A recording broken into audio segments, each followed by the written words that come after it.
Well, taxpayers getting their money back from GM, the auto giant, paying $6.7 billion in loans back to the U.S. and Canadian government. GM's Mark Roos, president of GM North America, joining us now. Mark, thanks for being here. Appreciate it.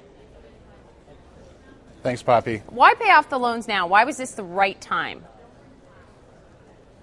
Well, we wanted to do it as fast as we possibly could, and when we got a little bit of momentum here in the marketplace, and we see a little bit of a pickup here in the economy, and we feel a little bit better about where the market and the economy is going, then we start to look at how we can do this, and we're generating some good things here within the company right now in terms of performance. So this is a good time to be doing it. This is as fast as we could possibly do it. Sure, obviously the faster, the less interest you pay back. Also, you've got a positive cash flow at this point to be able to do this. But, Mark, looking at the more than $40 billion that is outstanding that needs to be paid back to taxpayers, that's the equity investment in General Motors, that can't happen until the company goes public. So a lot of questions now are, all right, GM's doing better. When do we see an IPO of the new GM? Any guidance you can give us there? No, I want to keep my job, number one, and number two, my job is to make sure that we generate positive results so we can do that. And again, we're going to try and do that as fast as we possibly can, but the market's got to be right, the taxpayer, and I'm a taxpayer as well, we've got to be able to supply us with some gain on that investment, and that's really what we want to do. And we want to make the country proud of this investment and really do right by the hand up that we've been granted here in the second chance. So the timing of that has a lot of elements to it. Sure. But we're going to keep generating positive results, and that's really what we can control right now, and that's where we're focused. You say you want the U.S. taxpayer to feel good about the investment in General Motors. The question is, do you think that the U.S. government will make a profit on that equity investment side? Well, that's really exactly what I'm talking about, Poppy, because if you feel good about an investment, it doesn't mean that you're at equal or losing money on it. You're making money on it, and so we want the American taxpayer and the United States to make money on us, and that's the goal. You're pretty confident that'll happen?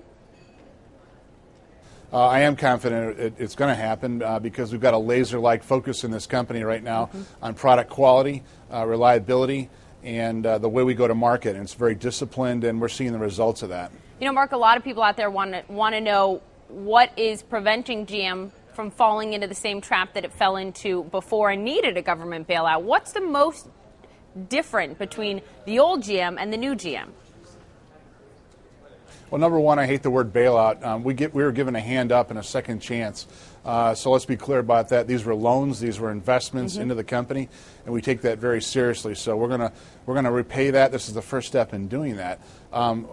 Falling into the same old traps, there's too many of those to go into on a broadcast like this. But I got to tell you right now, we are fully aware and fully engaged of what it takes to make this company profitable and growing market share profitably in the United States, and that's what we're worried about, and that's what we're focused on. And looking forward, a $257 million investment announced today in both a Detroit plant and a Kansas plant. That is great news for auto workers. What does it mean in terms of jobs at GM, Mark?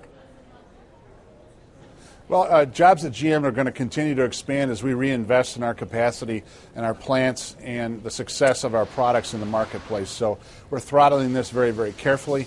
A lot of these investments are in the next generations of these products.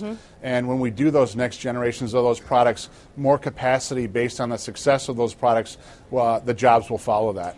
And I should ask, the fact that GM is pouring hundreds of millions into U.S. plants and not plants around the world, elsewhere, plants in Mexico, for example, is that a sign that America is becoming a more friendly place, a more competitive place to build cars and trucks?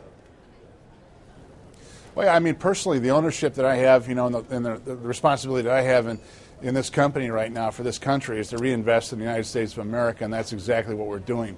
And so we take that very, very seriously in this company and the workforce that we have coming back online and into these plants and into these products, because we now are showing that we can actually produce the finest in the world and the most desirable products in the marketplace, and we're going to continue doing that for a long time, and these investments will yield that.